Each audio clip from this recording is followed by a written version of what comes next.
Now, this season can be dangerous too. The waters are crowded, the ships are loaded down, and 2 herring fishermen are safe after their boat sank off Vancouver early this morning. But their rescue has renewed the debate about the closure of the Kitsilano Coast Guard Station in Vancouver. The 2 were picked up by a tugboat that responded to their mayday call, but not before their 18-meter fish boat sank in the Georgia Strait. Critics wonder if they'd be alive with a longer response time from the Coast Guard base now in Richmond. CTV's Andrew Johnson reports. An hour after the distress call goes out, 2 fishermen are on dry land, loaded into ambulances, taken to the hospital, both suffering from hypothermia.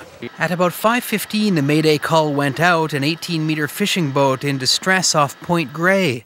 2 men on board are forced to abandon ship, already in the water by the time help arrives. I had nothing left in me. I mean, I think about my kids and my family. And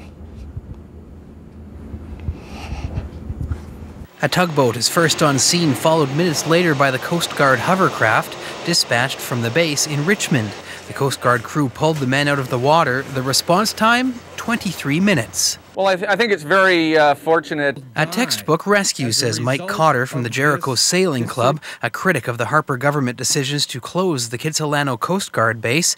It shut down last month, earlier than anticipated. The more than 300 calls it receives annually are now handled by the Coast Guard crew in Richmond. Yeah, the statistical probabilities are that we're going to lose somebody. The Premier today is pledging to lobby to get the Kitsilano base reopened. They have a strong interest in doing that because at the same time they're trying to convince British Columbians that we should be moving Alberta's heavy oil. They're saying they want to cut our Coast Guard.